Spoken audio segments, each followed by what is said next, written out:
Well, greetings and salutations, everybody. Welcome to the best damn movie-related show on the planet Earth, the John Campea Show podcast, coming from right here in our quaint little studio. I am, of course, your host, John Campea. I'm joined in studio today by Ray Ora. Hey, what's up? Jonathan Voico. We made it to Tuesday. And most importantly, you guys are here. Thank you so much for being here, making today's little show part of your day. Here's how the show's going to go.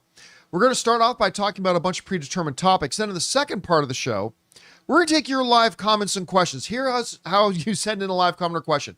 Simply use our tip link that you can see right here at www.streamelements.com/JohnCampea/tip. As long as you got a thought, theory, question, or opinion that is appropriate for us to address in the show, we'll address it here on this episode. Now, the great thing about the tip link is that if you're watching the show when we're not live and you have a question, you also can send in the question, because if you send it in while we're not live, we'll just go ahead and answer it on the next episode. Again, provided we consider it appropriate to be addressed on the show. All right, guys, we got a lot of stuff to cover here today, so let's not waste any time and jump into it. And we're going to start with this. You know, we're now moved past the age of DVD discs and Blu-rays. I'm not trying to start a physical media versus digital argument here, but we have now moved into, in the world of home entertainment, streaming. But while streaming services have been clamoring to get new subscribers, getting subscribers is one thing. Holding on to subscribers is another thing, as a lot of people have engaged in what we call churn, where as long as there's a series on, let's say Disney Plus, that you want to watch, like let's say The Mandalorian just came out in here, or Mandalorian season 4, for whatever, I'm making it up. You subscribe to Disney Plus and you watch Mandalorian season 4, and then you go, okay, I'm done with that, and you unsubscribe. And then maybe next year when another show comes out that you're interested in, you subscribe then. It's a common phenomena that we know as churn, and churn has become the number one biggest enemy for streaming services. And the problem, I got to say, even though I knew it was a big problem, apparently, according to this new study, it's a bigger problem than I thought, as they're saying like almost half of streaming service subscribers actually engage in churn. This comes to us from the Hollywood Reporter, who write this. Overall, 42% of U.S. streaming subscribers, quote unquote, regularly subscribe, cancel, and resubscribe, according to Amper consumer findings. However, and this is interesting, research also found that Disney Plus subscribers who had previously churned and then returned, aka resubscribed, to take the Disney Plus / Hulu / ESPN Plus bundle are, get this, 59% less likely, as my thing jumps over place, 59% less likely to churn within 12 months than those who take Disney Plus alone. Okay. So, with the proliferation of streaming, and by the way, the almost weekly news story of one of the streaming services increasing its prices, churning continues to become a bigger and bigger problem for them. As a matter of fact, even in the headline here, it puts it really well when it says, new subscribers are harder to find, which makes retention all the more important. So it's like getting the subscriber, right? In classical business models, make the sale, get the subscriber, right? But now that's not even half the battle. The next part of the battle is great. You got somebody signed up. Now you got to keep them. And that's become a bigger and bigger problem. Now, we have been seeing more and more of these places coming together to do bundles, right? Like just recently, forget Disney Plus, Hulu, and ESPN Plus. Now it looks like Disney Plus and Max are going to be bundling. It looks like Peacock and some others are going to be bundling, because the study shows that when people are in one subscription to multiple streaming services, they are 59% less likely to churn. Because, okay, yeah, my Mandalorian season 4 ended on Disney Plus. That's fine. But you know what? House of the Dragon's on Max, and that's part of my bundle, so I'm not going to churn. And when that's down, hey, I like to watch my UFC fights, so I got my ESPN on there. Right. Oh, Yeah. And when that's done, what's the, I don't know, what's a big Hulu show? Handmaid's Tale. Handmaid's Tale's come back. Only Murders, whatever. Yeah. Only Murders, Shogun. Wrexham on FM. Wrexham. It's a great example of that. Just finished watching the second season. Awesome. Right? So the bundling is made specifically to counter. The only reason they're doing bundling, I'm telling you, the only reason they're doing bundling is as a strategy to try to cut down the amount of churn going on, and apparently it's working. But go ahead. Oh, sorry. I'm just saying they're like they want people the retention here, like with the subscribers. They want to keep them. And what I was reading is what these bundles, right? They sign up maybe for like a year, like with some of these bundles, right? And like it keeps them there, like offering more. Like people want to feel like their money's being well spent, like when it comes to streaming services. Yeah, because now you're getting a package. Because if you're not watching anything, you're just sitting there and you're paying for something. Sure. You know what I mean? Right. I mean, all the I think all the weaker like services really do need to team up with a bigger service just to make, just to get some money. I don't know. The bundle thing, to me, I'm all for it, especially if it's cheaper. That's why I think the Paramount Plus thing going like into being merged with something else is a great idea. Merging into a partnership with like a Max or something else like that. Comcast needs to work out some kind of deal with either Apple or Amazon or someone. Well, I think they have with Peacock, did they not? Like I'm pretty sure they did. They just recently said like Peacock and Netflix and something else. And Apple TV. And Apple TV. And that's not through that. That's like you don't have to have a cable provider for that, right? That's just like their own. Well, individual. no, that one might be the cable provider one, but that's going to come out in the wash anyway. Yeah. So it's two groups. It's Comcast with that bundle, and then there's Warner Brothers and Disney with Disney Plus. Right, but it's not going to be connected to any cable network. Right. No. So see, I've never been a churner myself, and the reason I'm not a churner is because unlike a lot of other people who like, hey, I subscribe to Max to watch House of the Dragon. And I do watch House of the Dragon, but like I'm more of a subscriber to these services because of the library. Like more times than not, when I turn on a streaming service, I'm not usually watching a brand new thing. I'm usually going in to watch a library thing. Like I'll often load up my Disney Plus to go back and watch an old Pixar film, an older Marvel film, an older Star Wars film, whatever. I'll often pop on Hulu to go back and watch, you know what I didn't watch last season of The Rookie or whatever. Because it's a huge library of great stuff. Yeah, well, depending on the service. For that, right? I'm saying, for the ones you mentioned. But like same thing with Max. And like Max. the main reason I'm primarily a member of Max is not for House of the Dragon, although I would get it just for House. It's because they have some of the greatest television shows in history ever made, and I like going back and checking them out. And documentaries. But that brings up the question then. You see, is it a problem that they're all acknowledging, studies are showing, almost half of subscribers are churning? So they've come up with a way to try to cut back churning by making bundles. But here's the question I have. Are they making a mistake by simply trying to come up with something to cut back churning instead of addressing why are our audience churning and can we change those things? For example, a lot of people will churn, I know with Disney Plus, because for people who sign up to watch new stuff, Disney Plus very rarely puts out new premium stuff. They put out low premium stuff all the time, but I mean, a new Marvel show, a new Star Wars show, whatever, a new Percy Jackson, like premium level content they put out very rarely. So instead of saying, hey, let's focus in on if that's one of the things causing churn, let's address that. And let's try to make more premium content outside of Marvel and Star Wars. Also, the second big thing I think that leads to churn, besides people who look for new stuff and not getting a regular diet of new stuff, is the constantly re-upping of the charges, right? It's getting more and more expensive. So I just wonder if they're making a mistake by coming up with a third-party answer by bundling, which I do think that's going to help, instead of addressing the root causes of churning, which is not enough premium new content and prices. I believe that's why Netflix is ahead of the game right now. It's only because their massive library of different sorts of genres and things like that. It'll be interesting to see because I know a lot of like, let's say, Comcast popular shows are still being licensed to other streaming services. It'll be interesting to see when those go back to their actual whatever you call it, to their home, where that leaves like someone like Netflix, who like half of their library is probably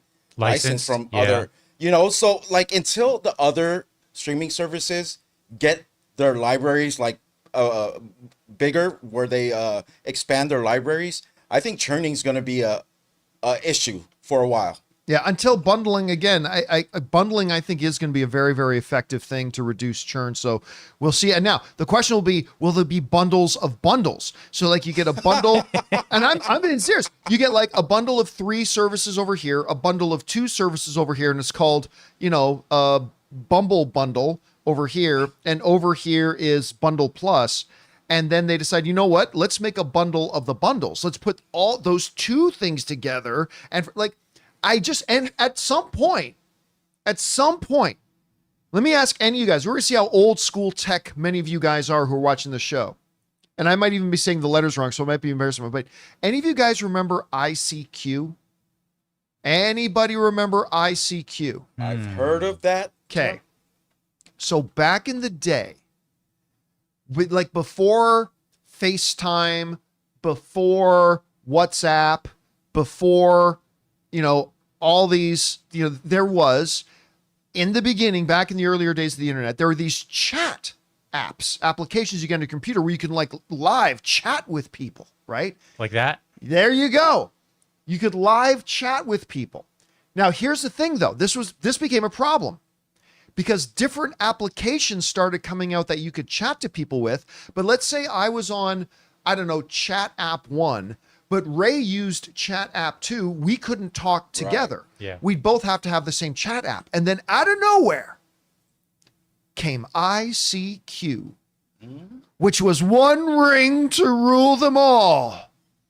It was the chat app that you could bring in your accounts and connect your other chat apps. So you could just have one chat app, ICQ, and talk to all your friends who use all the other chat apps. I think that's kind of what we might be heading towards at some point. A master bundle. a bundle where basically all 5 of the biggest streaming services say, get the master bundle for $35 a month, whatever you get. Netflix, Disney Plus, Peacock, I already said Netflix, Max, Apple TV. Apple TV Yeah. Plus. Yeah, for $35, $45 a month, whatever, you get the master bundle. The bundle B. Yeah, as long as they're not like you get the master bundle, but it's like 720p and commercials. Like I don't mind Yeah. commercials, but you better give me 1080p minimum or 4K. Yeah, so they do that. You know what? Forget 59%. I think you reduce churn by 95% if that happens, but that could be dream. Anyway, guys, question is for you. What do you think about this? They're saying now that like 42% of streamers in America engage in churn, but with bundles, the likelihood of them churning reduces by almost 60%. What do you think that means for the future of streaming? Do you think they should be addressing more of the root causes of it? Whatever you guys think, jump down into the comment section below and let us know your thoughts. All right, guys, with that down, let's move on to this. I know the minds of my audience. I've been doing this a long time. And I know that when the vast majority of the John Campea Show audience woke up this morning, they thought, when the hell are we getting a Devil Wears Prada 2? And I'm here for you, people. I'm here because I come bringing news that apparently, yes, a Devil Wear Prada 2 is indeed on the way. This comes with some screen rain to write the following. So relieved. Your cries have been heard. Puck has brought word that Disney is looking to move ahead with The Devil Wears Prada 2 with original writer Aileen Brosh McKenna and producer Wendy Finnerman back on board. The early plot details for the sequel indicate that the follow-up is expected to pick up with Meryl Streep's Miranda Priestley at the end of her career and is trying to revive her dying magazine business and must turn to her former assistant, Emily Blunt's Emily Charlton, for advertising money after she went on to be a high-powered executive. While the report indicates that Streep and Blunt are confirmed to be returning, Anne Hathaway's involvement has yet to be determined. All right, look, joking aside for a second, in all seriousness, what The Godfather is to a lot of film fans, like a touchstone movie that we can all quote and we all reference a lot, maybe not a lot of the people who normally watch the John Campea Show, but that's what The Devil Wears Prada is to a lot of other film fans. There's a lot of people out there who like Devil Wears Prada is like one of those touchstone movies. It's one of those movies that people will quote constantly and like all that kind of stuff. Got a lot of Oscar attention when it came up. And you know what? It's a hell of a movie. Yes, sir. It is a hell of a movie. It really is. It's a fabulous movie. And you know, another movie just kind of reiterating the Street Monster is the greatest of all time. Emily Blunt got the first real taste. That's the movie that put Emily Blunt's name on the map for a lot of people. Of course, Anne Hathaway was fantastic in it. So to me, it's really not a surprise that they're doing a Devil Wears Prada 2. I'm a little surprised they've waited this long.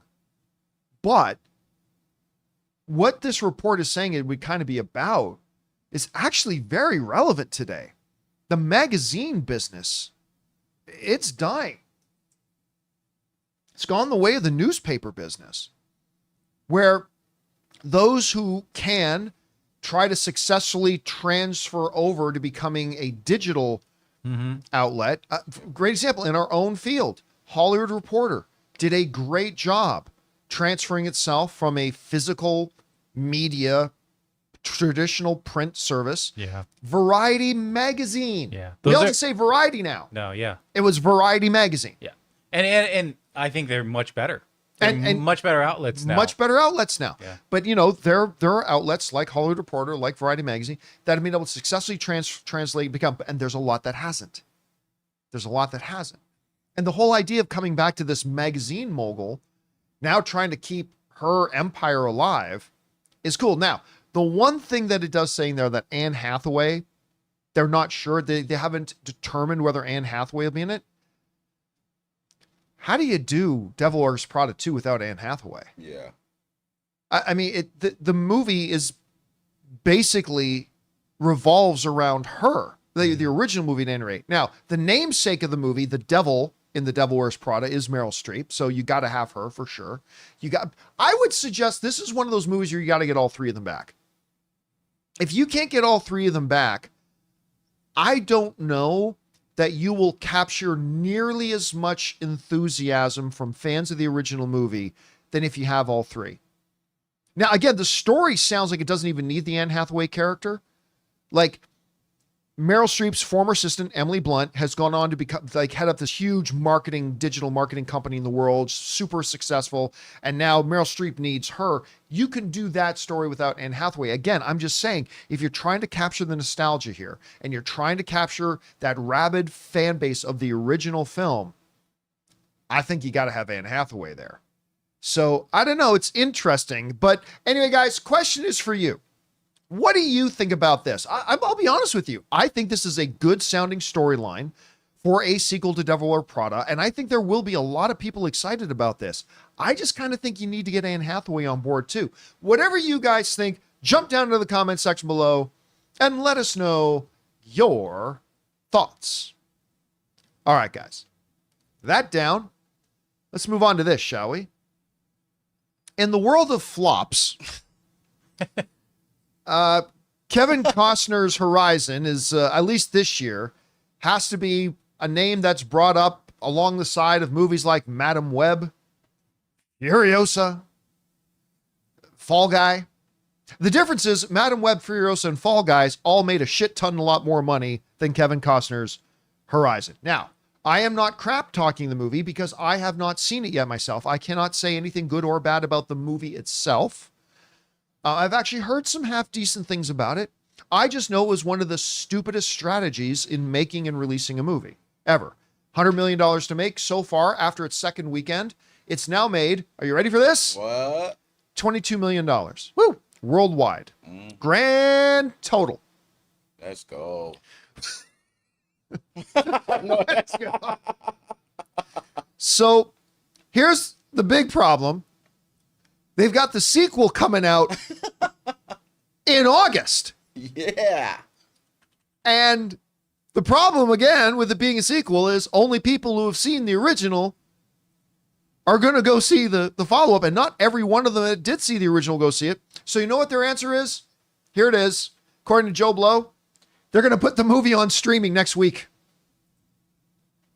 Horizon America Saga is already set to hit digital on demand next week. Oh, man.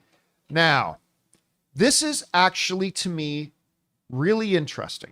And here's why. You guys know how I feel about movies like Fall Guy, movies like Quiet Place, or whatever. Reports come out that they're going on to streaming, going on to home video, I should say. It's not streaming, it's video on demand. What? Okay, home video, whatever. Going to home video so ridiculously soon is it does two things. It kills your movie and you kill the movie industry because you're training the audience that, don't worry about it. You don't need to come to the theaters to see our movies. Just wait literally days. Wait like 31 days. In some cases, like 27 days. You're literally training the audience that you don't need to go to the movie theater. You're killing your own industry because you're idiots. So this looks like another one of those cases. However, there might be a sliver of rationality to this. Because like I said a little bit earlier, Kevin Costner's got this sequel coming out next month that nobody's going to go see. Only people who've seen the original, and not all of them, because not everybody liked the first one. So if you're the producers and you've got this second movie, the second 3+ hour long movie coming out, and you know that only people who have seen the first one will come to see this one, well, then what do? You try to get as many people as possible to see the first one. You couldn't get them to do it in the movie theater. Maybe we can get them to do it at home. Mm-hmm. So from the point of view of them going, you know what? We just need to get the first movie. That's a total flop. It is what it is. But we need to get this movie in front of as many eyeballs as possible because only the eyeballs that have seen it are our potential audience for the next one coming out. And in hopes of preventing the next one from not just being a disastrous flop, but a historical disastrous flop, we need to get as many people to see it as possible. So I will say this, guys. This to me would be the one exception, the one specific kind of circumstance where I would say to producers, I get why you'd want to put this thing on streaming. Because I'll tell you what, this was not always the plan. They thought, and they had hoped, that they could put Horizon American Saga in theaters, have it make $100 million, make $300 million, and then the following month, follow up that momentum by putting out another one. Mm-hmm. Clearly, it didn't work out the way they had hoped because of the absolutely atrociously garbage marketing campaign. Well, can I make a suggestion? Absolutely. So they're all ears, Jonathan. They're listening very closely. They'll take anything at this point. This is gonna be really good. All right. So for the trailer for Chapter 2, just add a Jay-Z and Kanye song to it. Gold. You're gonna sell so many tickets. You guys weren't here in studio during the pre-show. You'll catch the relevance of that in just a minute. No Church in the Wild, baby? Yeah. Can't go wrong with a little Jay-Z for a historical piece. We'll get to that in just a little bit. So, yeah, I get it. I get it. I hate the practice. They're still training the audience to not bother going to the movies. But in their specific set of circumstances with Horizon, I kind of get it. Anyway, guys, question is for you. What do you think about this? None of you have seen this movie, but maybe if there are a few of you that did, what did you think about it? Did you enjoy it? I've heard from some people that quite enjoy it, and that's great. Do you think this is the right strategy for this movie, knowing they've got the sequel coming out next week? Whatever you guys think, jump down in the comments. Some live chat quoted Dodgeball. It's a bold strategy, Cotton. And so jump down into the comments section below and let us know your thoughts. It sucks too because I'm a huge Kevin Costner fan. I love westerns. I want to see this. So I am legitimately a big Kevin Costner fan. So this pains me. You can't say that now. I am. We crap talked the movie. I'm not crapping on the movie. I didn't see it. I'm just strategizing for part 2. Guys, we still have a number of things to talk about, including the director of Edge of Tomorrow, Live, Die, Repeat, All You Need Is Love, is saying that there's still a chance that they could be doing a sequel to that, and they're still talking about it. Also, House of the Dragon just had its best ratings week in the history of the show. And speaking of Jay-Z, you'll see Gladiator 2 has dropped its trailer. We're going to talk about that and a whole bunch more. But before we do, we're going to take a quick second here and thank a couple of sponsors of today's episode of the John Campea Show podcast, our friends at Manscaped and Miracle Made.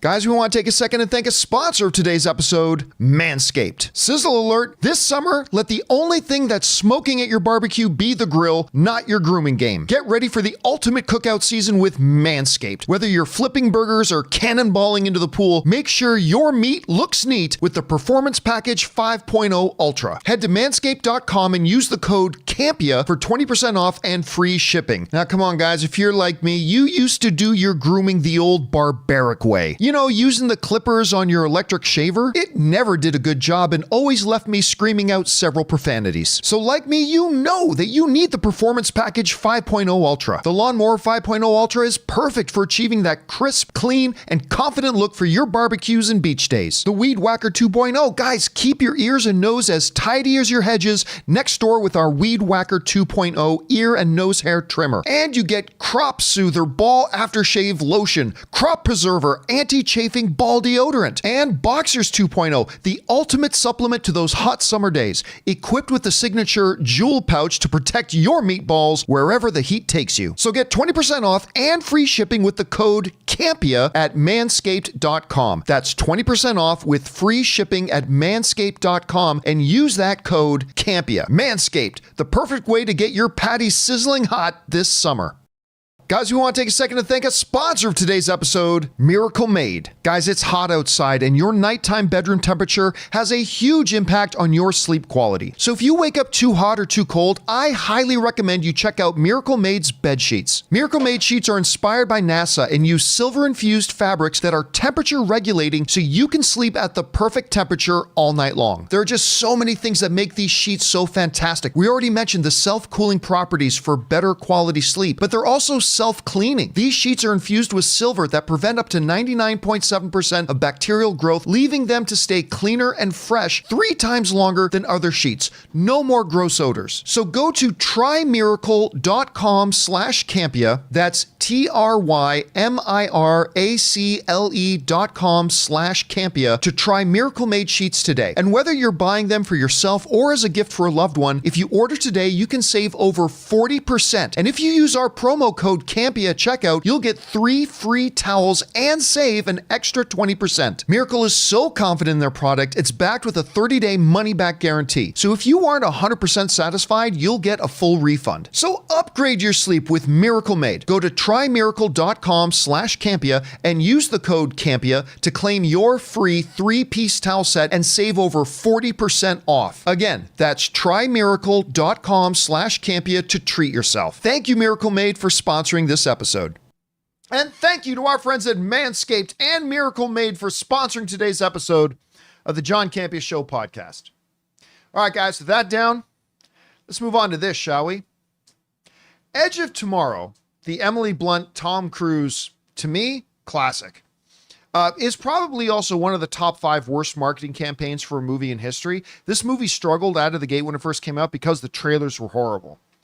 Right? Just terrible.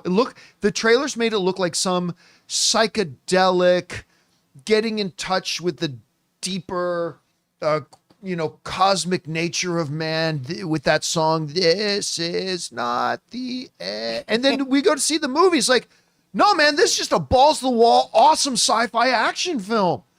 Why didn't they market it as such? Anyway, so the movie came out, got its legs, word of mouth got out. A lot of people wanted to go see it. It's a great movie, right? It's a fabulous movie.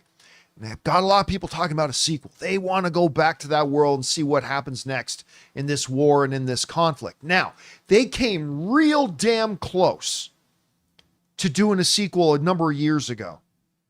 Doug Liman, the director who recently did the Roadhouse sequel, Doug Liman, the director, and Tom Cruise were all ready to go.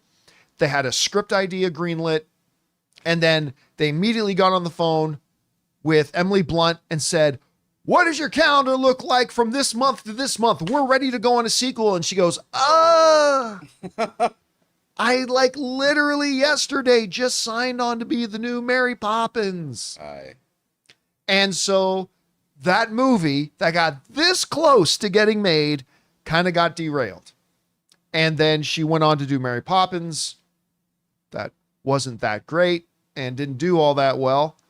And I bet she kind of wished she had done Edge of Tomorrow too. But all is not lost, my friends. Because director Doug Liman was just asked about still the possibility of, and whereas a lot of people have written off the idea that could ever happen, Emily Blunt, Tom Cruise, and Doug Liman still believe in it, and they still talk about it. This comes from the folks at Coming Soon to write this. Doug Liman said, "No, we keep talking about it," Liman said. "We love that world." Liman went on to joke that he thinks a sequel could happen even a decade later, noting the 7-year difference between James Cameron's 2 Terminator films. "I don't know how long Cameron took his Terminators," Liman joked, "but at the time it felt like a long time." Liman also revealed that he and Tom Cruise recently rewatched the first film together, with Liman reflecting that the film was, quote unquote, really good even after all these years. Hell yes, it's really good. But I can see what's going to happen now. Doug Liman and Tom Cruise are sitting down to watch the original movie again. They've got their new idea for Edge of Tomorrow 2. They think this is ready. They check their schedules. They book things, and they get on the phone with Emily Blunt. Say, "Emily, we're ready to go. You ready?" And she's just going to go, I just signed on to do Devil Wears Prada 2 in the same time frame. But in all seriousness, scheduling has become the biggest, most major hurdle in getting films made. Studios ready to greenlight an Edge of Tomorrow 2. Tom Cruise, even though he's got like 9 movies coming up, wants to do Edge of Tomorrow 2. The director, Doug Liman, wants to do Edge of Tomorrow 2. Emily Blunt herself wants to do an Edge of Tomorrow 2. It's all a matter of scheduling. Tom Cruise got a massive scheduling problem. Doug Liman, not as much. Emily Blunt clearly does as well. But I'll say this. I think he's right. Even in all these years since that original came out, I still believe there is a hunger for another film. I think people love that original Edge of Tomorrow. Like, look, all film is subjective. No film is for everybody. Obviously, there are people who don't like Edge of Tomorrow. I'm just saying, I don't know that I've ever talked to anybody personally that didn't like Edge of Tomorrow. Yeah, and a lot of people found it after the fact, after it left theaters. So now you've got people who saw it in theaters, passed on the good, like, word of mouth. People who saw it later caught up with it, was like, this is awesome. You're going to have that push now. So, and you know what? Ann and I rewatched it, I'm going to guess about a year ago. It hasn't aged at all. Now, granted, it's not like this is a movie that came out in 1985. Sure. It's not that old of a film, but it is as sharp, as quick, as intense as it was the first day I saw it. Yeah. And it hits all the marks. So, like, there's also so much comedy. There's so many, like, beats of comedy in that for, like, so it what is it when it hits like that rubric? It hits all the 4 quadrant. No, that's quadrants. That's the audience. That's the audience. But you're right. It's dramatic. Dramatic. Yeah. It's very funny. The action is incredible and intense. The visuals are great, and the performances are fantastic. Yep. It's just a really great sci-fi movie, and I would love for them to come back to this. I really hope somehow, some way. I mean, look, we always joke how ageless Tom Cruise is. But he's not ageless. He is in his 60s now. And I mean, I have to double check my facts, but the last time I checked, he is only getting older. And so this is not a movie you can wait another 10 years for. He's 62. He's 62 at this point? Yeah. Still sending us a Christmas cake, though. Oh, I hope. That's that Tom Cruise Christmas cake. Anyway, I really hope they make this happen. They just got to try to make it happen sooner rather than later. Anyway, guys, question is for you.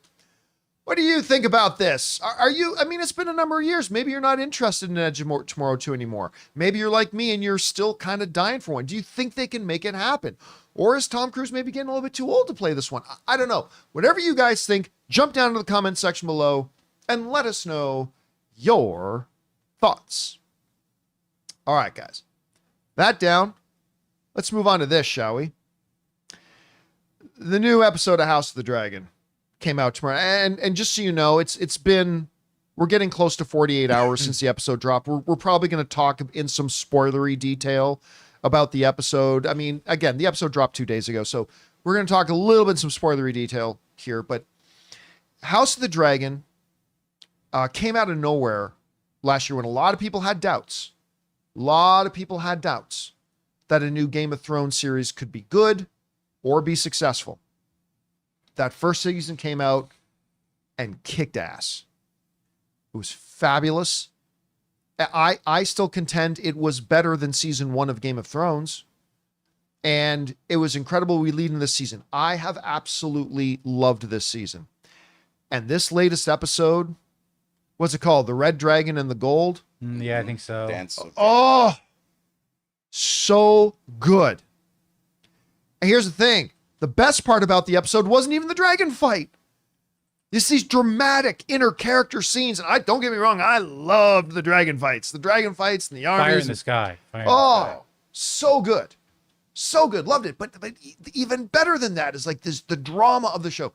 Incredible. Well, apparently it's all paying off, all this quality, because according to a report coming out in Variety, House of the Dragon just had its biggest ratings week in its history. Short history, granted, but in its history. They said this, per Warner Brothers Discovery, the premiere episode of House of the Dragon Season 2 is now approaching 25 million viewers.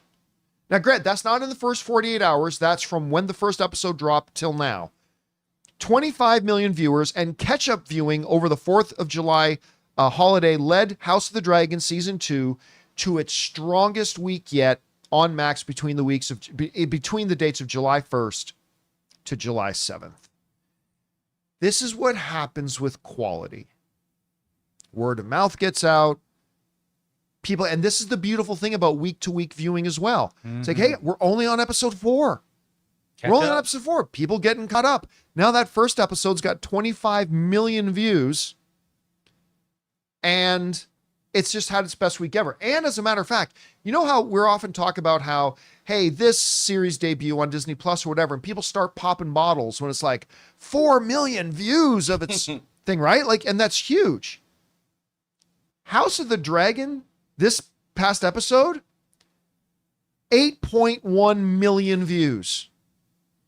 And that's only in its first 24 hours.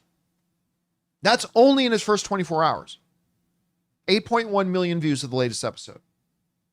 How big do you think, with the way this episode ended, how big do you think the viewership's going to be next week?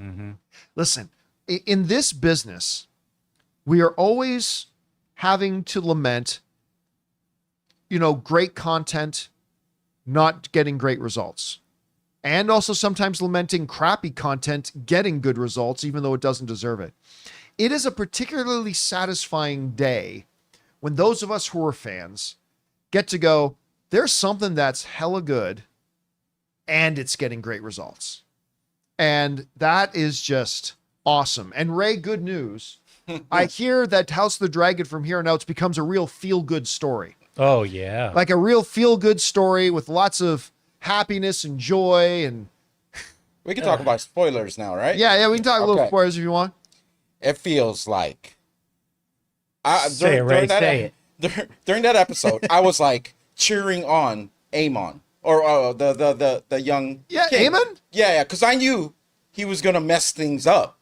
Maybe his mess up would give Team Black, A like little an advantage, opening? because it's looking bleak right now. They have no army, no nothing. They only have dragons, and the other side's army is just getting bigger and bigger. And I was like, every time he had that face, like, oh, I'm gonna do something. I'm gonna make a decision that's gonna, because it's all about me. I was like, yeah, do it. I was like, You're come cheering on, for him. And at the end, I said, oh my God, I'm defeated, because now if he is gone, the brother that I'm actually intimidated of, the patch guy, what's his name? Aemon. He's the one I don't want to see, and I don't think Damon wants to see either. Now, I don't know what happens. I haven't read the books, okay? So Right, I don't I know haven't what read happens. it either. My guess is if something has happened to Aegon, I think Alicent will take the throne. Yeah, but I don't know. And he's gonna be in her ear with like the planning of Yeah, maybe. battles, right? But And I would still trust her more because she knows how to tune out Eamon and everything. But look, I don't want to make this segment a full blown dissertation of the last episode. Wait, can I ask you something though? Sure. Do you think he's dead? No. Will he come back as half monster along with his Half dragon? monster? You know, like Viserys was. Oh, But he's like you don't mean heartburn. like his blood mingled with his dragon's Wouldn't blood, that be and cool? now he's like the Wouldn't that lizard be king. cool? Like a really Yeah, I don't think so. There, with right? his dragon still alive too? Dragon human. Because the dragon was making sounds, right? Oh, the Well, dragon he was still dying, alive. but Yeah.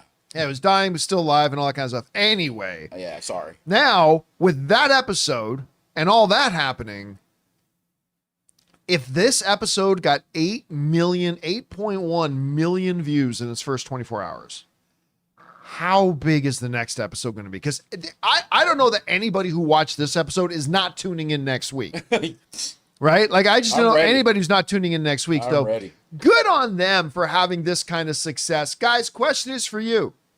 What do you think about this? According to this report, House of the Dragon just had its biggest week of viewing in history, not just for this episode, but for all viewing of House of the Dragon, their biggest week ever.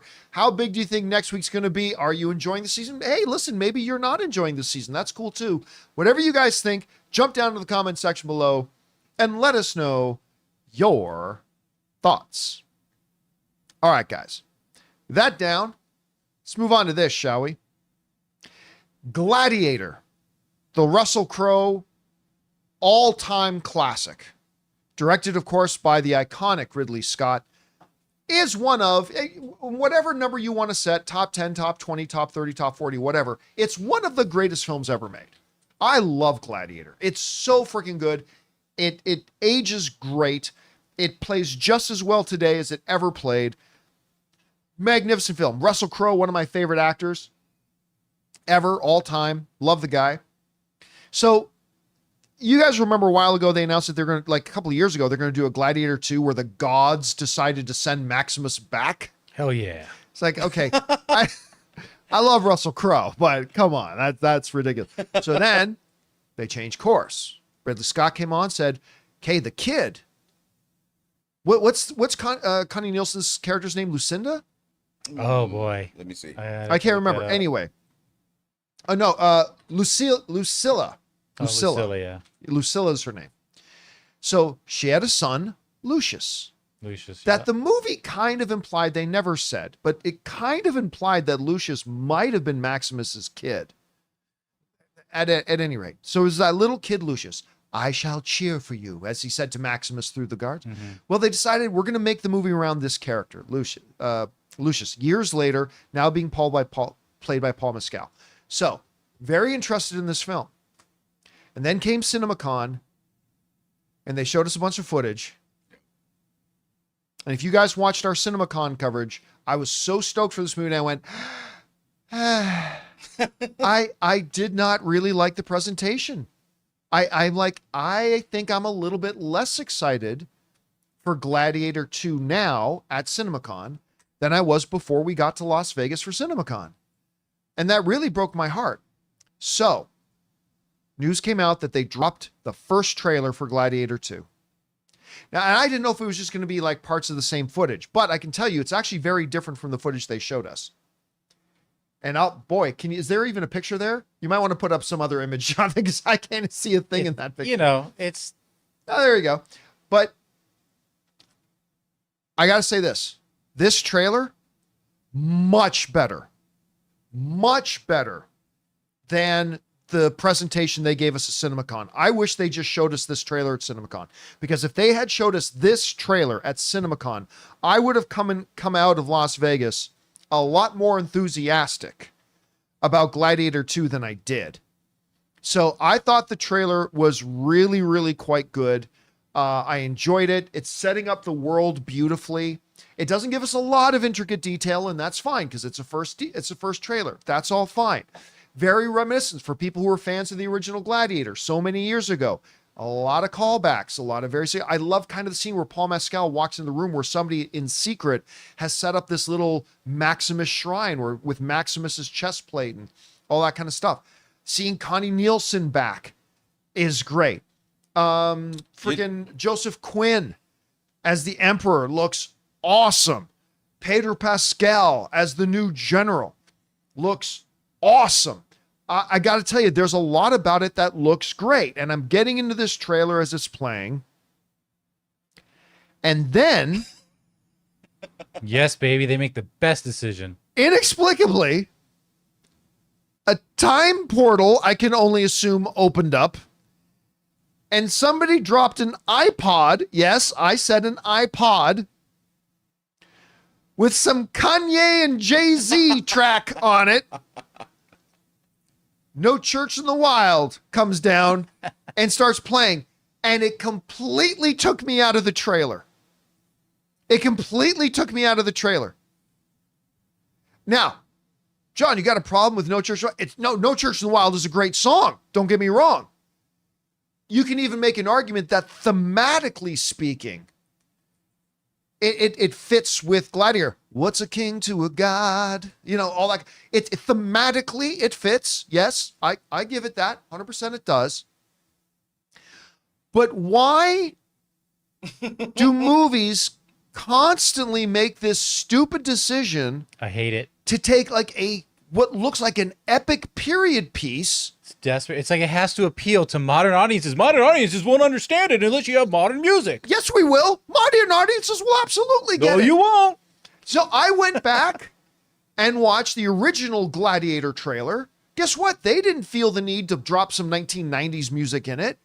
Dude, but Pennywise would have been dope. Anyways. You know what? I went back and I watched the trailer for Oppenheimer. They didn't feel the need to drop in any 2023 music into an Oppenheimer trailer. And guess what? That movie came within a breath of making $1 billion at the box office. I mean, imagine loading up the trailer for Oppenheimer, okay?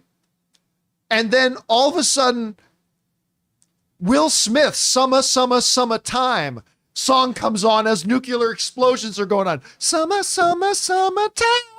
Boom, big explosions, right? All right. The kiddies. Otherwise, the kiddies aren't going to get it, guys. I'm feeling that. The kiddies aren't going to get it. So I'm like, They did I'm the watching same. this. Yeah. I'm go ahead. watching this trailer, and they're dropping this music. And I'm like, why the hell? Because aside from the music, I really like the trailer. I'm like, why the hell are they doing this? And then, Denzel comes on screen while that song's playing. I'm like, wait a minute. Because while we were sitting in here getting ready to do the show, I was like, wait a second. This feels familiar. So I jumped on YouTube and I cracked open the trailer. Remember the Denzel Washington, Ryan Reynolds movie, Safe House? I like that movie. It's a good little movie. I'm like, wait a minute. Denzel, No Church in the Wild. I go back to the Safe House Denzel movie. Sure enough, the song playing in the trailer of that other Denzel thing. Same song. Same song. It's like the trailer house has the rights to it or something. They bought the license to it and they're like, use it again here. I don't understand it now. I've already seen some people blaming Ridley Scott. It is amazing to me how many people still don't get that the filmmakers do not make the trailers. I'm still flabbergasted and stunned how many people still don't understand that the filmmakers don't make the trailers. Like Ridley Scott didn't make the trailer to this. Very rarely do they. It's the trailer houses, it's the marketing department and all that kind of stuff. And quite often I've talked to many directors who hate the trailers to their movies. By the way, there's a great documentary that you guys can find on Amazon called Movie Trailers, A Love Story. Dang. Where there's an entire chapter of it dedicated to kind of this topic about filmmakers and the trailers. You should go and watch it. Brilliant filmmaker made it. You should go check it out. Oh, thanks, John. I'm really happy about my editing and cinematography. You did very good in that. So again, I honestly think it's a very good trailer. Certainly much better than the presentation at CinemaCon. And for the first time, I've actually felt my excitement for this movie start to go up because it came down a lot at CinemaCon. I just don't understand why they made this decision to put this great song. But you know what? Bruce Springsteen's Born in the USA is a great song too. I don't want to see it dropping in a new Star Wars trailer. It does not fit. It doesn't work. Yeah, they did the same thing with 42, which was about Jackie Robinson. It was a great movie. Yep. And I'm just like, okay, what? I don't understand. Are we in modern times now? I thought we were decades ago. So, yeah, I just, again, bad decision, man. Like, why take modern music? I mean, because there's an art to picking a great song to go with the right trailer. And when it does, like, remember when they put Immigrant Song in that trailer for Thor Ragnarok? Mm-hmm. Perfect. When they played Johnny Cash's, what's the name of the song again? I hurt myself. I think just Hurt today. It's just called Hurt. That's what it's called. Mm-hmm. When they played that in the Logan thing, like, you get the right song in the right trailer, it's perfect.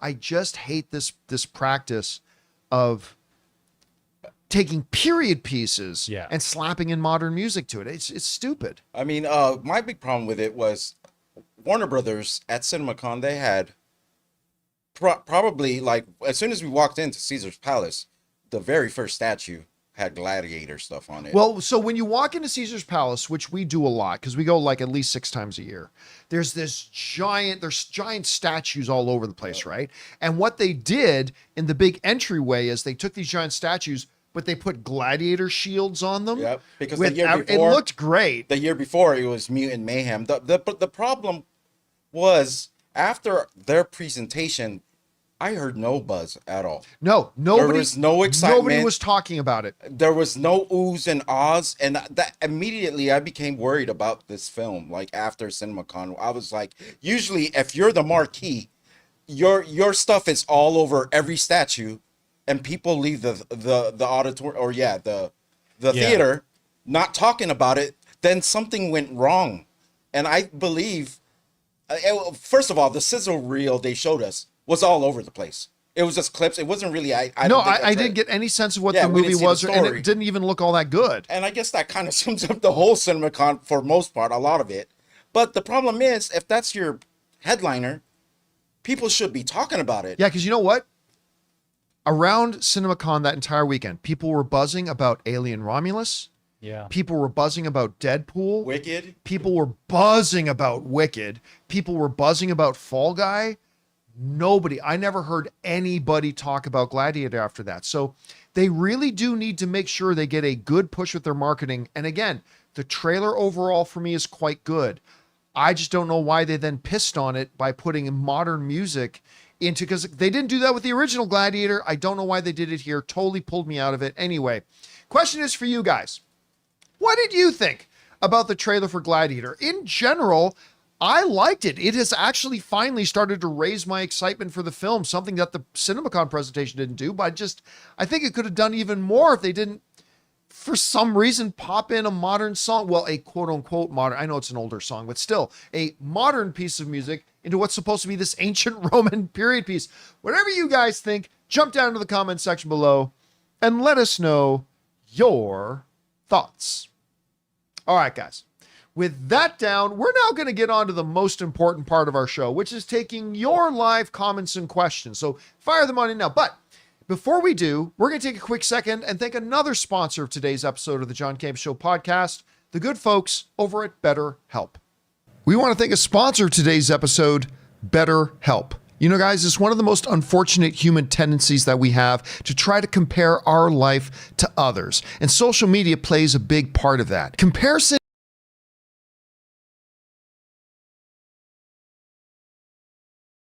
other people look like they have it all together on their Instagram or YouTube, but in reality, they probably don't. Therapy can help you focus on what you want instead of what others have, so you can start living your best life.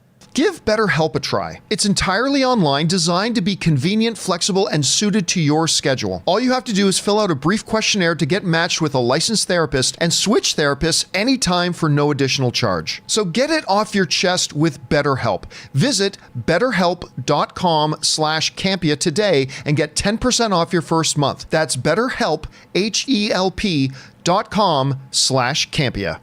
And thank you to our friends at BetterHelp for sponsoring today's episode of the John Campea Show podcast. All right, guys, with that all down, let's get to your live questions here, shall we? Jonathan, what we got up first? Fry Guy has a pitch. Deadpool and Wolverine's happy ending credits sing-along song featuring a special guest appearance by the Muppets.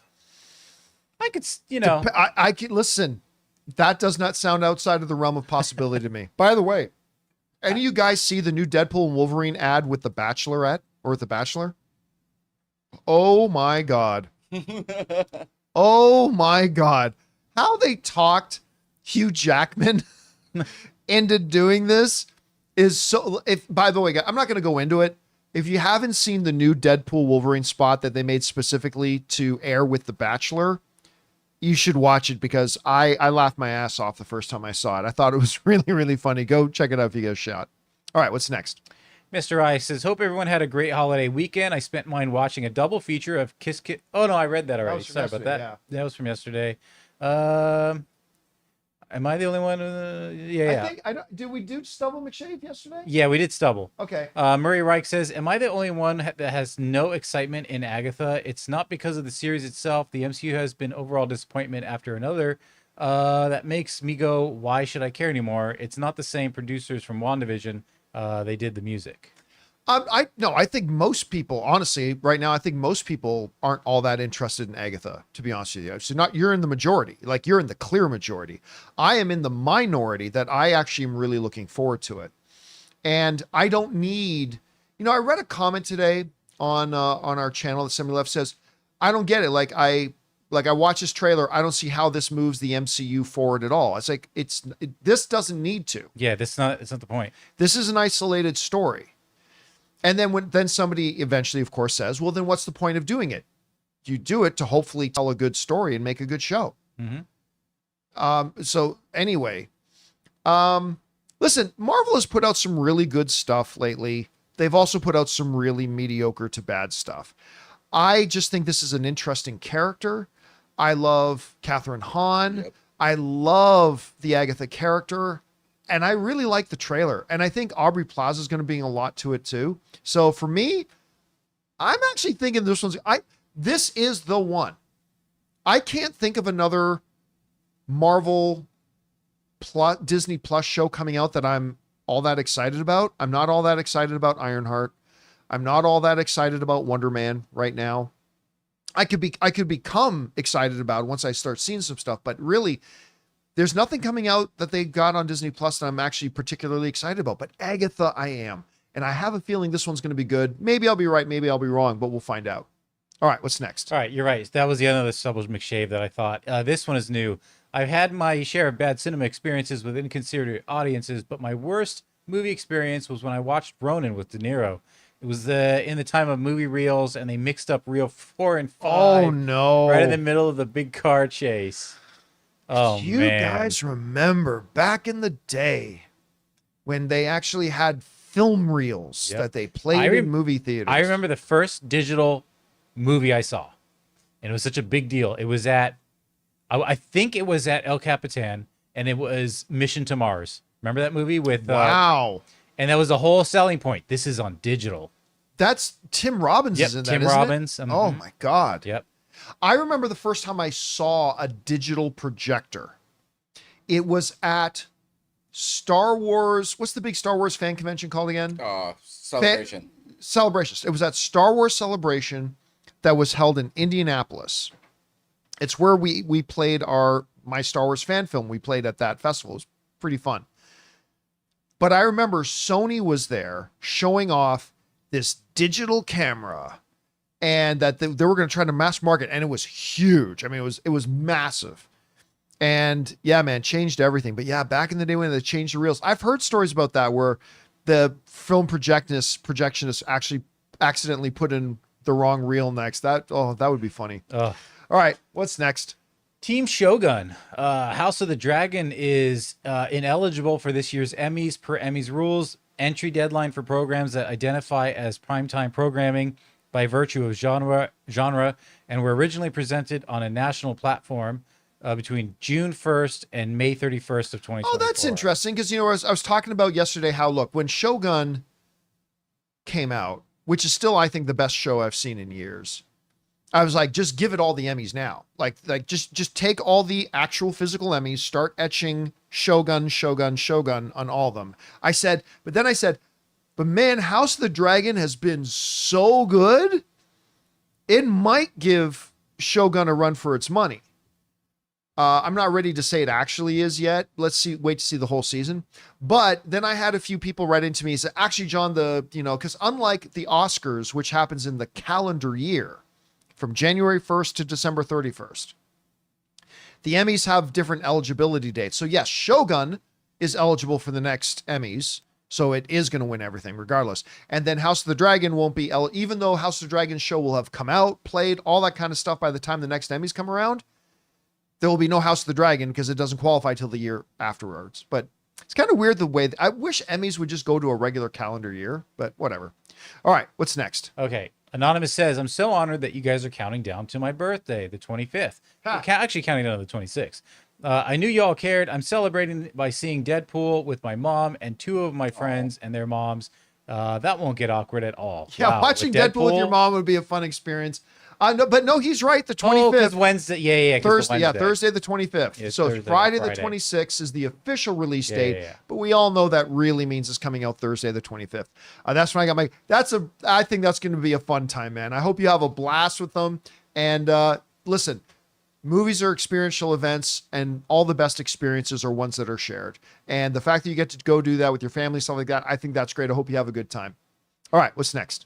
Let's see. Jerome says, overall, what's your opinion on how movies and TV portray men being the victims of assault or abuse? Because some feel this is why comedy shouldn't do jokes about it, because it's not enough serious depictions of it and the real life victims. Don't care. I mean, you'd have to give me an example. Here's the thing. Jerome basically asked a completely identical question the other day about Huey, the scene with Huey in The Boys, to which I respond, well, first of all, Huey, in that scene, there wasn't a sexual assault going on at all because Huey convinced Tech Knight and Ashley that he was a very active and willing and enthusiastic participant, right? They all thought, everybody in there thought what was going on was consensual because Hugh convinced them. So that wasn't the case there.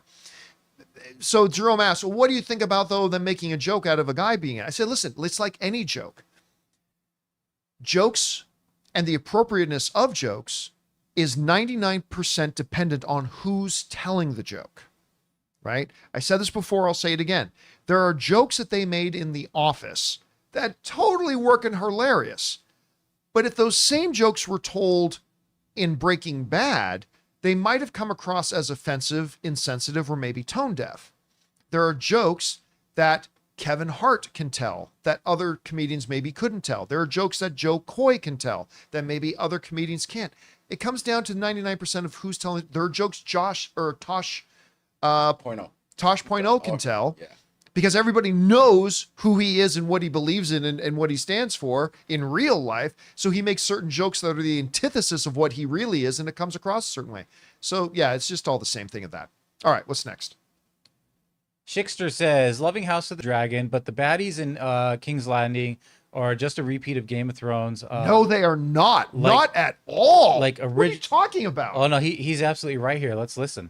Like original king dies, bad wrong guys usurp the throne, and token king is petulant, entitled simp who is mad because I'm the king means nothing. But have you read history? Most things repeat. But yeah, like whenever a king, if you read your global history, any monarchy, when a king dies, there's drama. But the thing is, like, Aegon is not Joffrey. Viserys was not, what was the Baratheons? What was his daddy Baratheon? I forget what daddy Ned's best friend. Yeah. Whatever. But, Viserys was not Robert Baratheon. Yeah, Robert. Robert's Rebellion. Viserys was not Robert. This is a completely, these are very, very different characters. And yeah, maybe somebody a little bit too young comes into the throne. Okay. But I mean, that's kind of history. I don't think these characters are at all remotely alike. Mm-hmm. And I find it to be, while they're all living in the same circumstance, right? It's still, even though the show is called House of the Dragon, this overall is still the Game of Thrones. Generations and generations and generations and generations of people of Westeros play the Game of Thrones. So there are going to be some similarities, but I think the characters are so wildly different that it makes it for a very different story. Anyway, that's just my interpretation of it. All right, what's next? Yasmar says, it's sad to think that in the time it takes me to sit through a full assault of trailers, I could have watched an entire episode of Disney Plus content. Maybe I'll bring headphones. I mean, people do. I've seen people on during trailers. That's the sad thing. That's not even hyperbole. Yeah. If you go in and sit down at when AMC says a movie is going to start, 7 p.m. showtime, you can literally sit down, pull out your phone, start playing, I don't know, episode 5 of The Acolyte, which ended up being about 27 minutes. And you can literally, from when AMC said a movie was going to start, you could literally watch an entire episode. And then when the credits start to roll, hit pause, turn your eyes up, and the movie should just be starting. That's a sad, sad comparison, but it's pretty accurate. All right, what's next? Okay, the Butler says, hi, John, excited for Deadpool 3, but more excited about the nuclear warfare you will launch on AMC if they shorten the trailer reel so you end up missing the first 5 minutes. That's the thing. Like, they've got me by the short and curlies on this because I'm going to have to make sure I'm in there early. And Manscaped. The short and curlies, they get taken care of by Manscaped. But they know they've got me by the sack jewels for sure because they know I'm going to have to be sitting in the theater early and sitting through their trailers. So just more AMC manipulation and why. Anyway, I'll stop there. All right, what's next? The trailer didn't say so says in a two-parter, Horizon is an ensemble story similar to Nashville or Magnolia. After an Apache murder raid on Horizon, a small growing settlement, the survivors scatter to different facets of the Western frontier. A boy seeks vengeance with scalp hunters. A mother and her daughter take shelter at a cavalry base. Meanwhile, a wagon convoy travels to Horizon, unaware of the slaughter. Costner's trader protects a fleeing prostitute and child, and an Apache tribe debates over being peaceful or violent. And none of this was discussed in the trailer. Everything you just said, that's the first I'm hearing of any of it. That is the first I'm hearing of any of it. Yeah. Wow. That's how bad they have done, because that all sounds interesting. Maybe you should have revealed some of that in the trailer. Wow. Maybe you should say, hey, this is about this. Oh, cool. But they literally didn't let any of us know any of that. Their attitude was, fuck you, it's Kevin Costner and it's America. That should be good enough for you. But you know what's... No, it's not. So Yeah. I'm not going to go. No, and the more he describes it, the more I'm like, this should have been a series. So it's an ensemble cast, and it's 4 3-hour parts, and it's all intertwining stories that probably culminate. It should have been a series. Yeah, like seriously, what was the name of our commenter again? The trailer didn't say so. Listen, seriously, you just did right there a much better job than the people in charge of Horizon's marketing campaign, because you just gave me more information about this movie than I've ever had. So thank you for that. I appreciate that, because that actually sounds pretty good. All right, what's next? Okay, well, Jerome is back. Should, based on a true story movies, avoid portraying certain people as heroic if the person wasn't really a good person in real life? Basically, should the stories be 100% accurate? No, because it's based. Yeah, no. I've always said this, and there's a lot of people who disagree with me, and that's okay because it's often lonely being right. I don't believe the job of a movie, the number one job of a filmmaker, is to not be historically accurate. The job of a filmmaker is to make the best movie possible. And if you're going into a Hollywood movie looking for your historical education, that's a you problem. Right? That's why I've said this for years. I've always said, like, that's a you problem if you go in there. Unless it's a documentary. If it's a documentary, they should make sure all their facts are in line and all that kind of stuff. Yep. Listen, there are people out there today who 100% honestly believe that Adolf Hitler died in a movie theater fire because of Inglourious Bastards. Gorlami. What's that? His assassin was Gorlami. I'm just saying there are people, because that's the movie they saw, they actually think, there are people, I've come across this, who actually think Hitler died in a movie theater fire. I love rumors. You got to know. So, but then, comes the Michael Jackson documentary, or not documentary, the Michael Jackson movie that's coming out, right? Well, it all depends on your point of view. There are going to be people who are like, Michael Jackson was a bit of a monster. And I'm not saying whose side I'm taking or anything like that. I'm just saying there are people who think Michael Jackson was a monster. And there are people who believe Michael Jackson was 100% vindicated. And so there are going to be people going into Michael Jackson. This is why I think for a long time it was very hard for anybody to make a Michael Jackson biopic, because you're going to piss off a lot of people regardless of which position you take.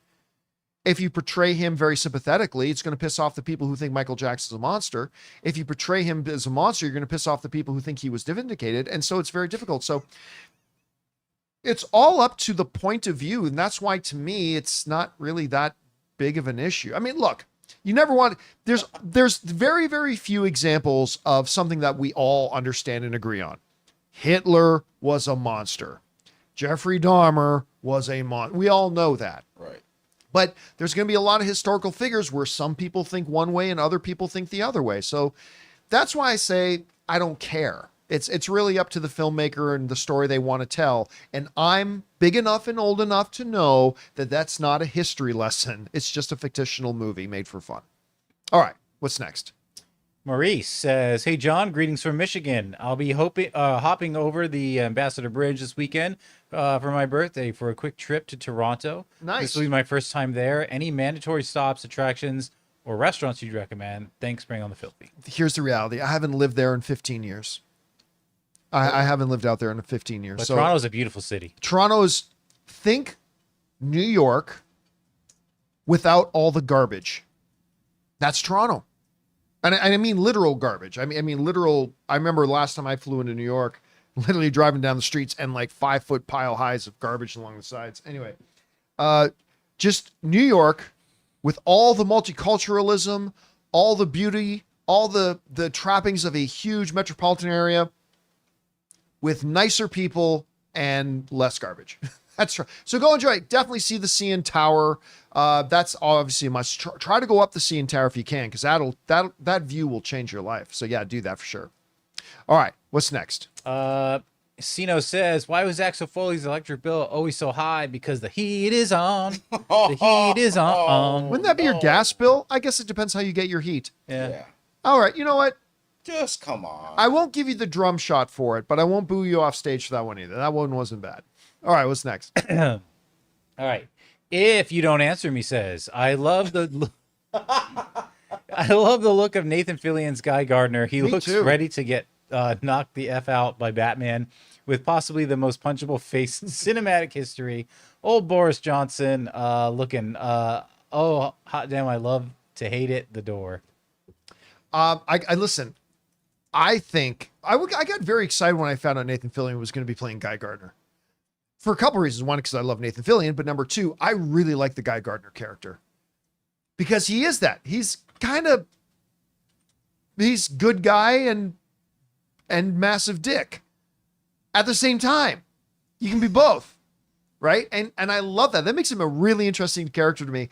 And so understanding that when you know his look in the comic, when I saw that set photo, I thought, yeah, this is a good live action interpretation of what he would look like. And I really dug. Now, again, a set photo does not mean the movie's going to be good. Maybe it won't be good, but I really did like the look. I thought it was pretty great. Who was the actor in, had a part in Civil War, and he also was in Breaking Bad. He was one of the bad guys, the blonde guy, creepy guy in Breaking Bad. He shot Jesse's girlfriend on the porch. What was he in Civil War? In Civil War, he was wearing the pink glasses, and he's like, "What kind of American are you?" Oh, Jesse Plemons. I thought he could have played the Guy Gardner role too. I'm sorry. I'm thinking yeah, Captain America Civil War. Oh yeah, like Civil War. Who Like, was in Civil War? yeah, Jesse Plemons. Yeah. Yeah, he is awesome. Jesse Plemons is awesome. Like, who was in Civil War that was in Breaking Like someone got Bad? shot on a porch in Captain America. Damn. Adam, you can't. Man, that must have been the director's cut. I missed Yeah, that. the darker version. Okay, what's next? Adam UK says, "Hey John, I know you are very occasionally a soccer fan, but Canada is in the semifinals of the Copa America versus the mighty Argentina. Good luck." Oh yeah, we're gonna get our asses whooped. I mean that's fine, but that's fine It's still fun to be in it. because if you had asked anybody if they thought Canada would be getting to the semifinals, nobody thought so. Nobody thought Canada would get to a lot of people didn't even think they'd get to the quarters. But they got to the quarters, beat Venezuela, and now they got to go up and play Lionel Messi. So, yeah, we're going to get our asses whooped. That's fine. They way overachieved. I'm super proud of them. I'm not a huge soccer fan, man, but I'm obviously a big Canada fan. So, It's well only- done, boys. It's only one game, right? Yep. It's not a series. No. One game. Anything can happen. Anything can happen. Any Yep. team, any player can have a bad day. Keep your hopes up. 'Cause That's you the had a that's the bad beautiful day. thing about sports. It could be that one day. Hey, there's an entire movie named after Right. it. Any Given Sunday. Right. Any Given Sunday. So, but go Canada, go. And yeah, they'll probably get their asses whooped, but that's fine because they already overachieved and already made us proud. All right, what's next?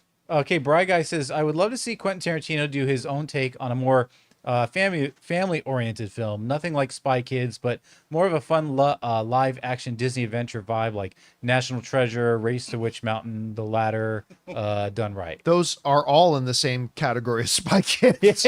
Those are all kind of in the same family.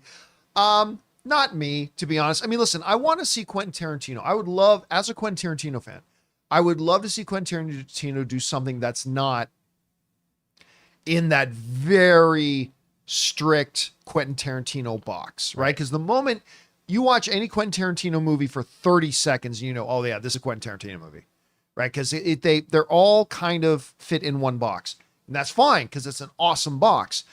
But I would love to see him do something like whether it's like an adventure film or that's why I got so excited when they hinted that he was going to do a Star Trek movie. I thought because see him do something different would be so cool. Hell, somebody just said it, Jeremy in the live chat, let Tarantino do a Pixar film, without the swearing. You know what? Quentin Tarantino directing the Ozone movie with Samuel L. Jackson. There you go. Make it happen. All right. What's next? Christopher Rosado says, over under 10% that the 86 Howard the Duck will show up in Deadpool and Wolverine. He was in Guardians. No, he wasn't. Oh, not that one? Not the 86. No, it was the... 86. Oh, he's talking about from that movie. He's talking about the specific one from Gotcha, that movie, gotcha, because that's a gotcha. different one than the one that showed up in Guardians of the Galaxy. I'm going to say 0. Yeah. You know why? What's the point of a cameo if nobody even knows what it is? And I think the vast majority of the people would have no idea what that is. So, I don't think now maybe the Howard the Duck from that showed up in Endgame and in Guardians of the Galaxy, maybe, but probably not the one from 86. All right, what's next? Anonymous says, I don't know if the Arkham show is canceled. The article says it's possible a different version could emerge down the road. I think the Pattinson version was canceled, but the DCU one is still in production. Also, how much Reeves Batman do we get with a new DCU? It will not get picked up. I don't like they said the writer of the article said it's possible that could happen. It won't happen. That won't happen. And the Arkham series already morphed going from the Christopher Reeve universe into the DCU because James Gunn talked about that a number of months ago.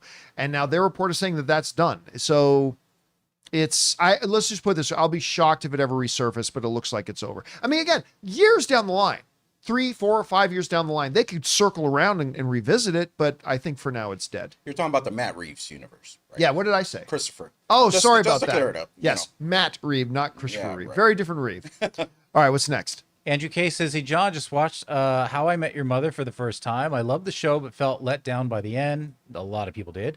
The build up to the mother was great, but then to kill her off so Ted could go back to Robin was better with Barney. It was frustrating. Everyone agrees.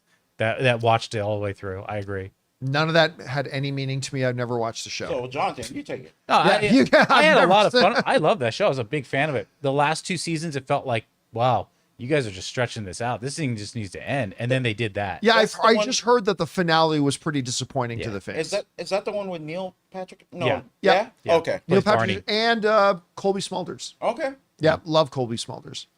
All right, what's next? And what's his name from Shrinking? Siegel. Jason Segel. That's Yeah. right. That's where. Well, no, he had his big break before that, but yeah, that was a big thing for him. Yep. Anonymous says, in honor of Gladiator 2 trailer today, I have a trivia for you, John. The opening battle in the original Gladiator is in the same forest they filmed the recent battle in How to Train Your Dragon episode 4, Bourne Forest in England. Are you sure it's How to Train Your Dragon and not House of the Dragon? House of the Dragon. Why did I say How to Train Your Dragon? Really? The animated film. It's the same force that they shot this animated film in. OTT, not HTT. Yeah. That's interesting. Listen, although not shocking, there are, like, look, there's an entire profession in Hollywood known as location scouts. Yeah.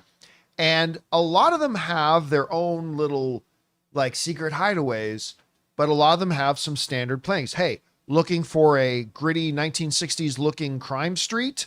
Here are the 10 ones that are used the most. Looking for a forest scene where this, and this? Here's a bunch of places. So not surprised to hear that, but it's always cool when you know in that same location they shot this other movie. Are they also in charge of getting the permits to actually shoot in those places, or is that someone Probably, else? yeah. Okay. Yeah. 'Cause that seems like the worst part of, like, Yeah, because finding a great place is one thing. Yeah. Then making sure you get the permission to shoot there and getting all the applicable licenses and everything is another. stopping Because, like, traffic, everything. in LA, what I learned when I was making my movie, which one? The Anniversary. When I was making The Anniversary, I was very naive because, you know, one of the big reasons I was making the movie was because I was doing the movie blog at the time. And I wanted to have a better appreciation for what these people do who make these movies I watch. I want to be able to understand it better. So that was one of the big motivations that I made my little movie. And I was very naive. So I thought, yeah, great. We'll just go out and with our camera and shoot some things. It's like, oh, wait, you want to walk on the sidewalk carrying a video camera? You need to go to the city permits office. You need to buy this license. You need to get. I'm like, what? You know what I found insane? Like when we were watching Axel F on the weekend, how they stopped LA traffic for like a couple scenes. That just amazes me how they get that. Well, a lot of movies and it's do in that. daylight. It's in the afternoon. Yeah, It's like, whenever you see a movie where you could tell it's not a soundstage, but they're actually on a New York street or a Los Angeles street. Yep. Stop for a moment to appreciate the nightmare that they had to go through exactly. to get the rights to do that, to close off traffic, to get, and how expensive that is. It was crazy. So I got lucky where I only had to shoot outside for a couple things, and I had to rewrite a couple things in my script. So I moved a public pool thing to a backyard party. So we didn't need a permit to do that. I just got a friend who owned this big house with this big backyard and a big pool and everything to shoot a scene there. And then I got a friend who owned a coffee shop to let us shoot in their coffee shop after hours.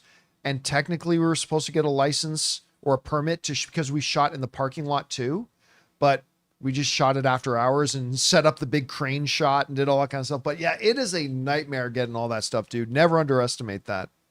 All right, what's next? Okay, Matan says Ryan Reynolds said that there's only one Wolverine and only Hugh can play him, which feels a little cynical attempt from Disney to make the audience reject a new Wolverine, as if we aren't ready for that since 2017.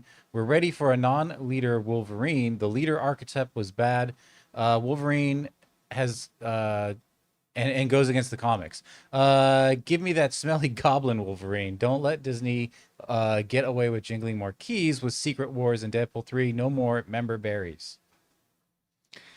I think we know we're gonna get a new Wolverine. I mean, everybody knows we're getting a new Wolverine. Yeah. I honestly think you're obsessing on that a little bit too much, or getting focused on what he was saying there. Like, basically, what he's saying. I don't think what Ryan Reynolds is saying that, oh, don't even bother trying to do a new Wolverine in the future because it's just pointless. Only Hugh Jackman can be Wolverine. I think to me it was probably more in context saying, like, for our whole generation up until now, and if they're going to do a Wolverine in a Deadpool movie, there's only one guy to do it. Yeah.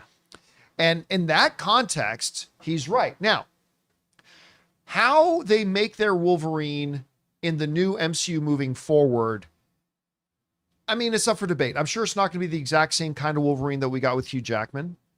But at the same time, you also have to be cognizant and understand this. It's not even close. The most popular X-Men character is Wolverine. It's not even close. I'm not saying who is the best X-Men character. That's different. But as far as popularity goes, it's Wolverine. Nothing else no other character comes remotely close.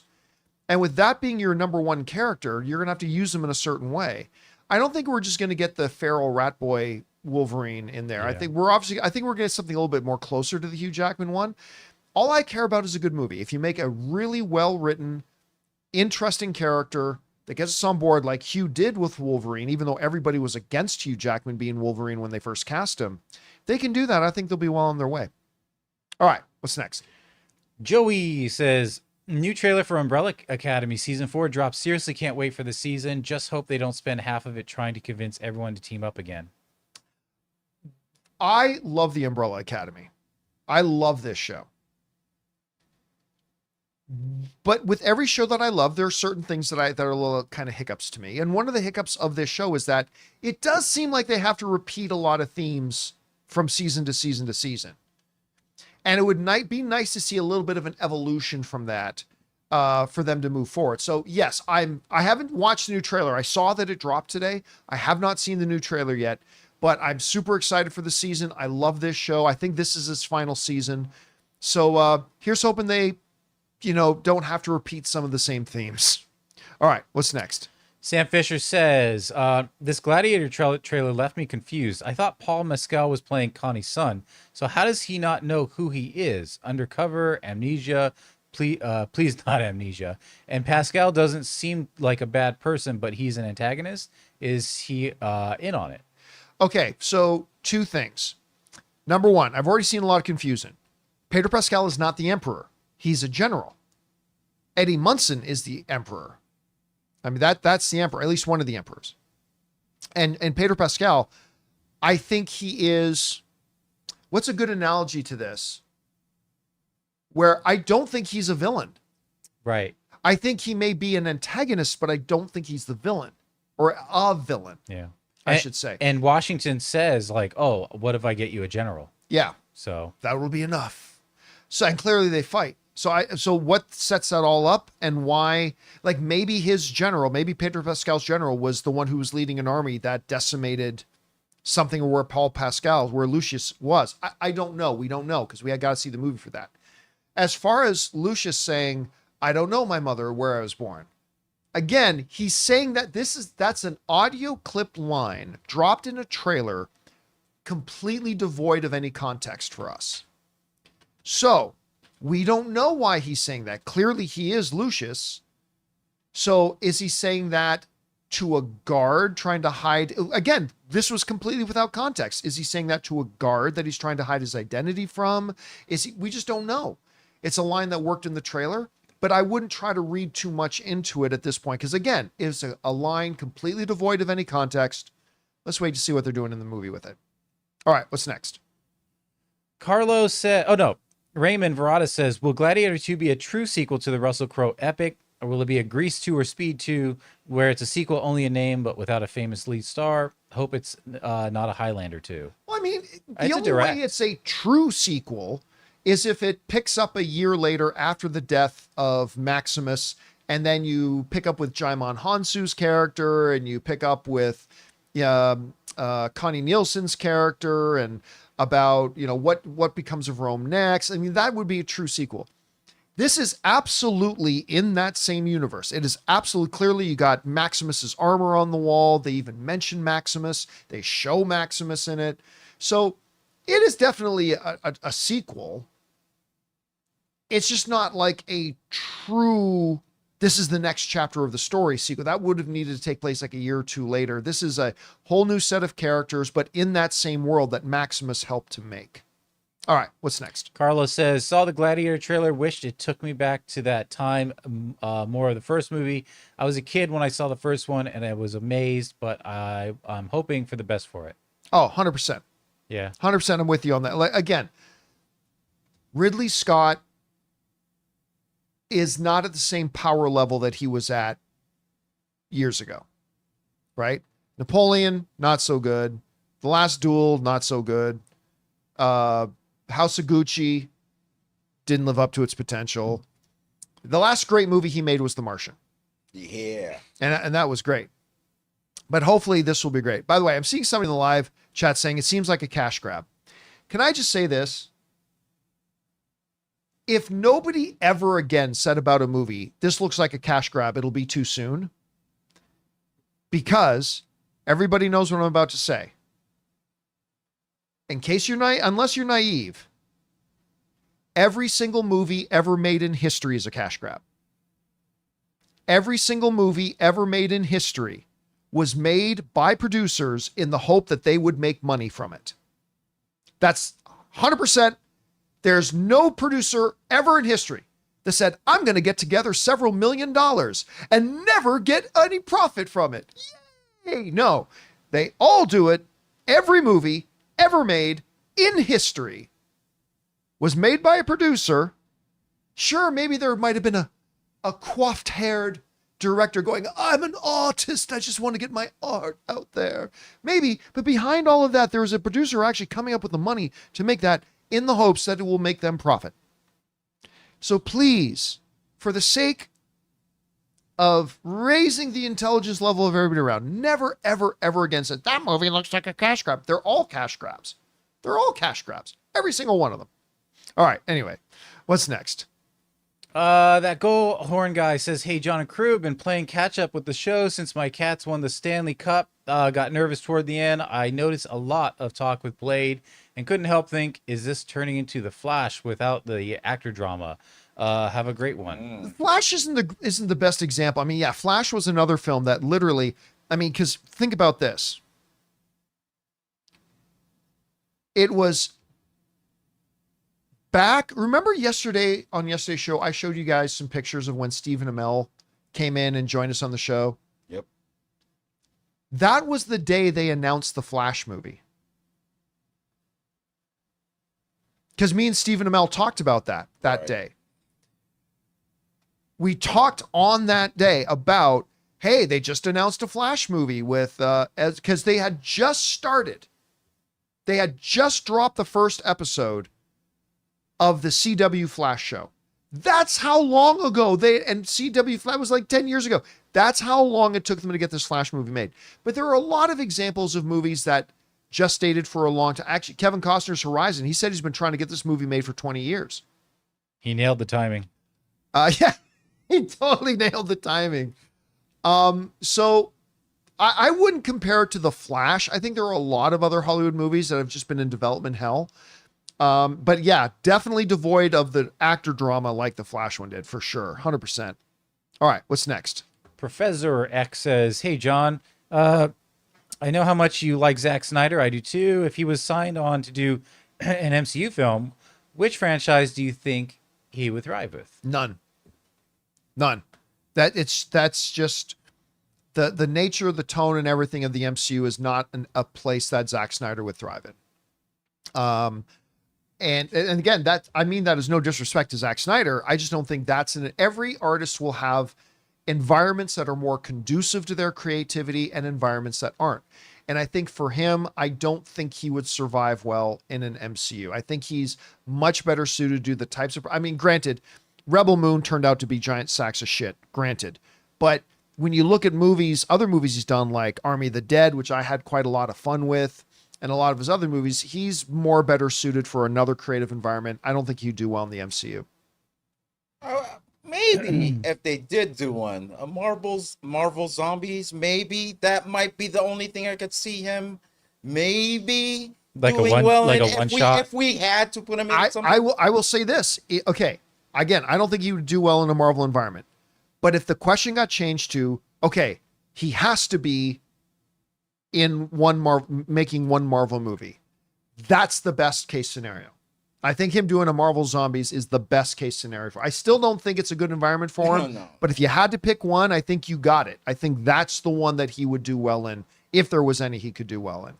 All right, what's next? Okay. Bry Guy clarifies his Spider-Man Go Home You're Drunk idea. This idea is for a musical parody film. Think Mel Brooks. Is about Madam Web writers having to compete with Lord and Miller at an Irish pub to write the next Spider-Man live-action film with songs by Alan Menken. I think Lord and Miller are going to win that. Yeah, I'll give that one to Lord Miller most of the time.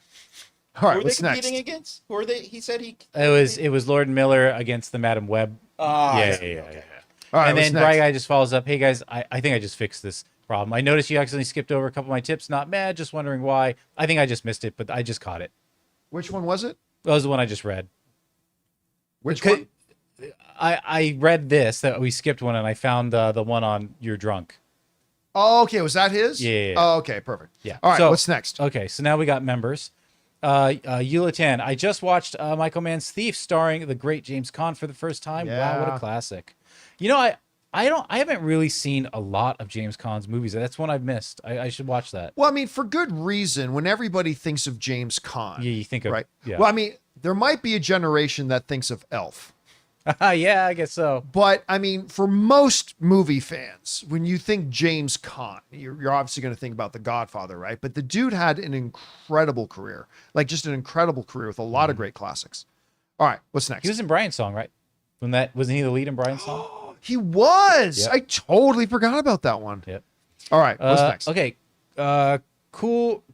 I'm just gonna say cool. Hot D blew me away this week, but I will miss those characters. Get used to that feeling. The sighs from both of you. Rhaenys. I'll tell you what, I'm sitting down watching House of the Dragon with my buddy. And as soon as Rhaenys goes, "You must send me, my queen," I'm like, fuck, no. Man, she was straight up one of my absolute favorite characters in this show. Might be my favorite character in the show. I mean, what an exit, though. It was perfect. It was perfect. Yep. Absolutely perfect. And I loved how she submitted to it. She just like, oh, the reins. I It's read like, an that's interview it. with her yesterday, the actress who plays Rhaenys, Yep. and she said, you got to understand, because Rhaenys throughout this whole show has been the one that, because she's seen it. She's old enough that she's seen it. She goes, you cannot go into Dragon War. Like, she was explaining that to them, that's their version of nuclear war. That in all costs, you've got to avoid a conflict becoming nuclear. Because there's lines you can't come back from. And like, she's always been the one on the show is you cannot get to dragon warfare. That's got to be avoided, got to be avoided, got to be avoided. But knowing that her queen, Rhaenyra, just literally took the extreme step of sneaking into King's Landing and trying to find a way, if there was any possible way to avoid the conflict, and her queen came back and said, I now realize there's no other way around this. Then Rhaenys herself says, for Rhaenys to be the one to say, the one who's been saying, no dragons, no dragons, no dragons, for her to be the one to go, I'll go take on Cole. And then she goes, she burns, she cancels the subscription to life of hundreds, if not thousands of Cole's soldiers, and then is taken out Sunfire. And Vhagar shows up, and she's like, she gets the best of Vhagar, takes Vhagar down to the ground, then she's flying away because, it was an ambush. She's flying away. But the actress then said, to me, in Rhaenys' mind, she's thinking, there's no living after this. Yep. I just killed thousands of people. Yep. I was a part of starting a dragon war. There's really no living after this. And so she decided, I'm going to go back and give as well as I take. And she flies back into the fray and gets taken out by Vhagar. She looks so calm falling down. Yeah, Oh, yeah, she she admitted had to it. She accepted- was like, She was like, this she'd is where accepted I it. want to be, and this is the way I want it to end. But that's the problem with this show. It's stressful. That's all I think about. That's the Why great are thing the about wrong the show. people? I'm like, what other wrong person is going to die this week? well, yeah, You know, like I said, and get used it's to it. it's so stressful. I start breathing way too hard when I'm But watching. that's what a good because- show does. A good show makes you experience it like I'm that, right? Damon's gonna lose an arm. He's gonna lose an eye at this place. Something's gonna happen. I don't know. All right, what's next? We got Aruns, who says, Edge of Tomorrow is one of the movies that I recommend to all my mates who wants to watch a good science fiction movie. Another one is long overdue for a sequel is Real Steel. One day, hopefully. I think that was the first time Hugh Jackman and Sean Levy worked together. Mm-hmm. Actually, when you and me interviewed Yes. was my Hugh Jackman and Sean Levy together With Sugar Ray Leonard. with Sugar Ray Leonard, That was my favorite interview I think we ever did. it was I love Real Steel. Real Steel is an underappreciated, wonderful, because yes, on its surface, look, it's a Rock'em Sock'em Robots. I mean, it doesn't look that good. I agree. Real Steel doesn't look that good when you're just looking at the trailers and whatever. You think, oh, okay, but this might be all right. It's a really wonderful little movie. And if you haven't seen it, I 100% encourage you to check it out. All right, what's next? Okay, we got, I guess, I'm not sure, George's, because I don't think it's Jorge's. So, hi, John and crew. Just watched Denis Villeneuve's Incendies, and it's so good. Don't think I could watch it again for how dark it was, but really liked it. You're going back now into his filmography. Yeah. Quite a bunch. And look, whenever you go back, you know what? It's a little reminiscent of, why am I forgetting the name the name of the movie they did with Jake Gyllenhaal? Let's see. Anybody? Chat, No, I don't. Well, It's like his best. Yeah, Denise. It's like his best movie. Prisoners. Prisoners. Thank you. I love that Prisoners. movie. I love that movie. Yeah, it's so good. It's so raw. It's like, oh my God. And so that one's a little bit reflective of that, but he's always had that ability in his pocket to go there. And I think you even see when you watch some of his earlier films like that, you still see that's part of his DNA of a storyteller. He's got that ability to really tell those types of stories that are coming from places of pain and stuff like that. It's so well done. And I honestly think he might be the best. Now, Steven Spielberg is the greatest of all time, but I honestly think that maybe the best filmmaker today. I think Denis Villeneuve is the best filmmaker today. And anything like maybe music, movies, whatever, is when there's a person that starts kicking ass, right? A lot of people tend to go back and watch things that they missed from that person. What did they do Highlights, before? Where did it come from? Music, first albums, yeah. And it's like you got to feel good as that person going, yeah, I love that movie, and I'm finally glad people watching it. You know what it reminded me of? It reminded me of people who watched the Dark Knight movies and then went back and watched Memento. It's like, oh my God. Exactly. So like it was the Dark That's a Knight great movies that example. really drove them back. So Yeah. it's really cool to see when that happens. All right, we got time for a couple more. What's All right. next? Pirate Review says, I guess Focus Pictures is taking a page from Paramount. The Bike Riders is already available for digital purchase and VOD. The Bike Riders is a movie, though, that went through a very sad journey. Remember, it was supposed to come out last year. And then at the very last minute, it even started its marketing campaign coming out in theaters on this date. And it was getting really close to the date. And then it unceremoniously not only got pulled from its release date, but its studio dropped it. The distributor dropped the film altogether. So then suddenly they got another distributor and they had to reschedule a new release date. And even though, like, there are people, like I saw in our own chat, a lot of people back when Bike Riders come out, it's like, wait a minute, didn't that come out last year? Because we remember it was this whole marketing campaign.